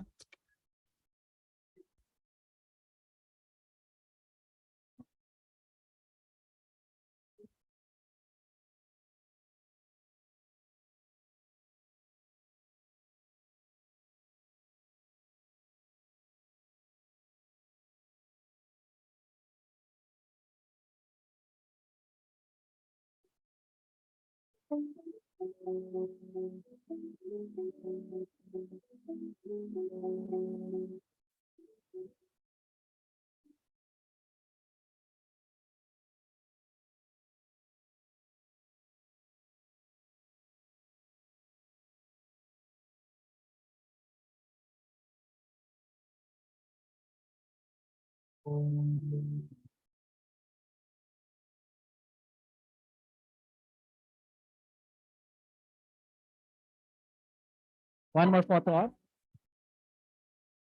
Okay.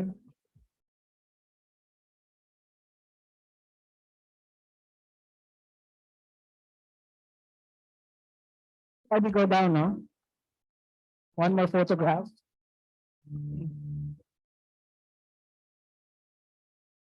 Okay. Okay, gentlemen, one more photograph at the floor side. Don't go yet because we still have Mitch here.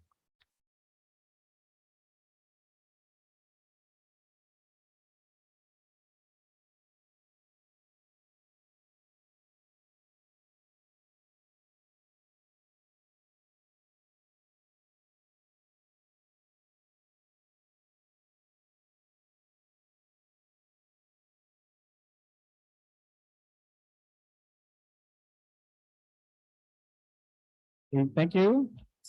Let me just say a few more things before I introduce Mrs. Mitch over there. So before we end, I'd like to ask you to answer an event evaluation form. You'll see that when you can scan that QR code to access the form. No? You can access, fill up the form, and then your feedback will help us improve our Liveable Cities Lab.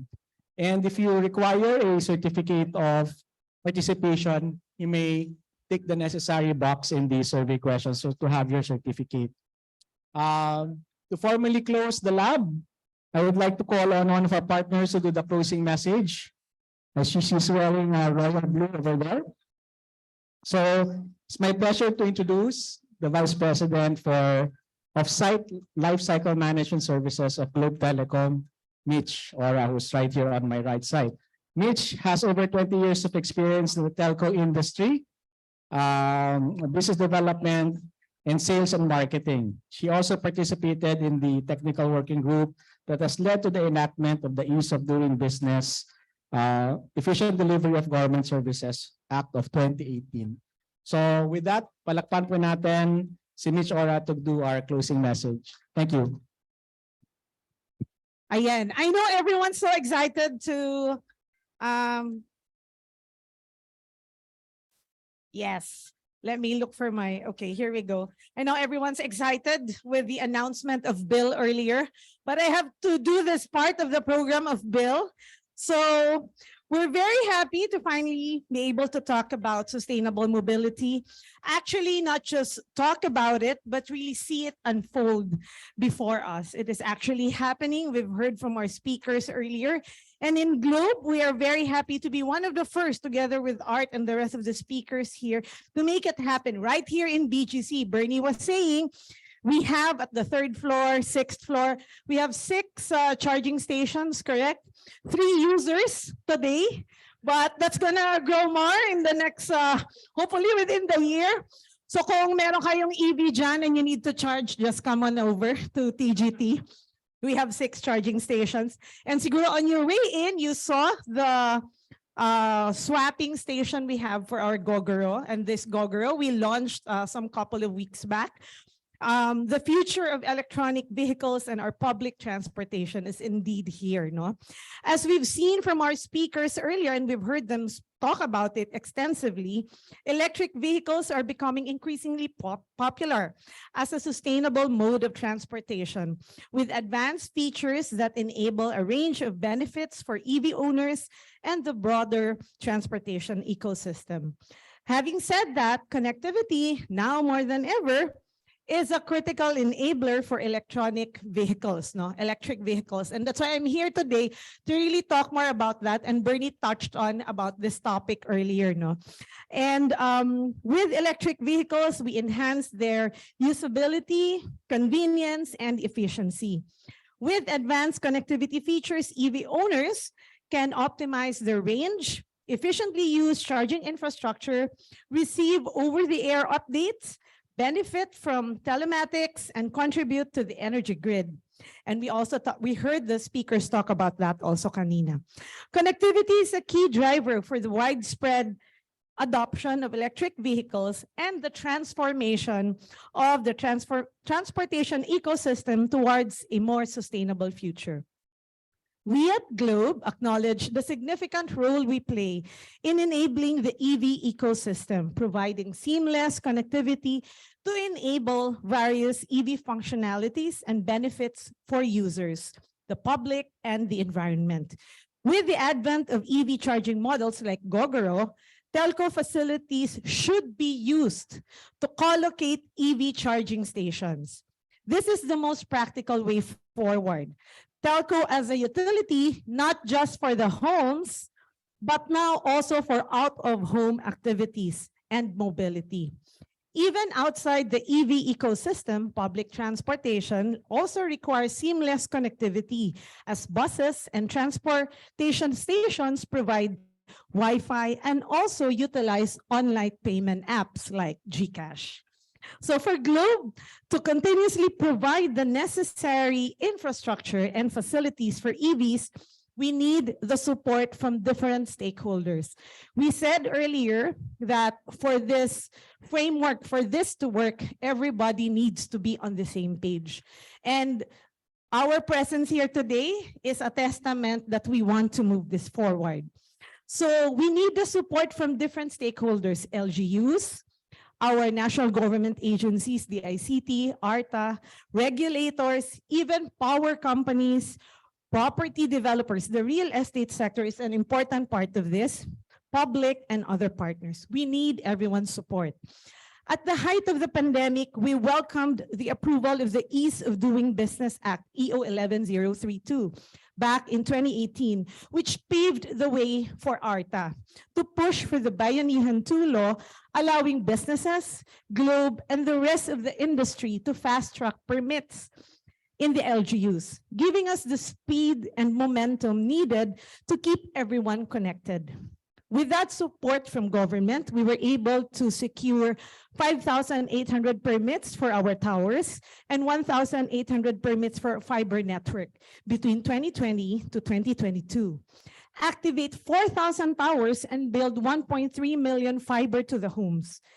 Serve a total of 1,685 towns and over 124 million subscribers. With the expected increase of electronic vehicle use, we hope that government will continue to support the B2 law, Ease of Doing Business, so we can seamlessly enable this industry and the new mobility technology. In addition, we are also keen in supporting RA 11697, did I get that right, Bill? Known as the Evida law, where Globe may be able to work with our partners from the real estate sector who are also supporting the said RA by allocating space. It was said earlier, kulang tayo ng charging stations, and it needs to, both has to be there, no? The electric vehicle and the charging stations. Allocating space for EV vehicle parking as well as charging facilities in malls, commercial or residential developments where Globe facilities are also present, or telco facilities in general.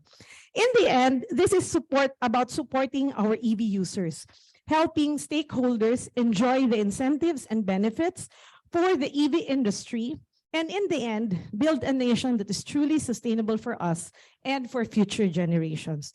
So as we close, Bill mentioned this earlier, we are excited to share that also in Globe, we're actually an avid supporter, as you can see, no, of the EV use. We are now starting to change and restructure the car plan benefits. We're looking forward to owning our own Kia EV6, but for now we will joyride with Bernie, okay, to include EV technology. In fact, we have our own EV charging station at the 3rd, 6th, and outside, given our Gogoro battery swap station also. So I'd like to thank again and recognize our partners, the Liveable Cities Lab, brought to you by the Liveable Cities Challenge in partnership with League of Cities of the Philippines and Globe Telecom. And finally, to cap the day, let me lead you, well, not actually me and the ushers, okay, to the actual ride of the electric vehicle, the Comet. But before we ride along, a Gogoro battery swapping station demo will also be done right later. And so for everybody, follow us later in an orderly fashion. Nasa script, orderly fashion daw. Baka excited masyado. So we can all experience that. Okay? So we're also going to do one loop, right? It's a 10-minute ride around BGC, so we can all experience that. So once again, we want to express our gratitude for everybody joining us, and especially the ones online. Thank you so much. I hope you guys were here, but maybe next time we'll schedule something so they can also experience what we have here at the Globe Tower. So once again, good afternoon and thank you, everyone.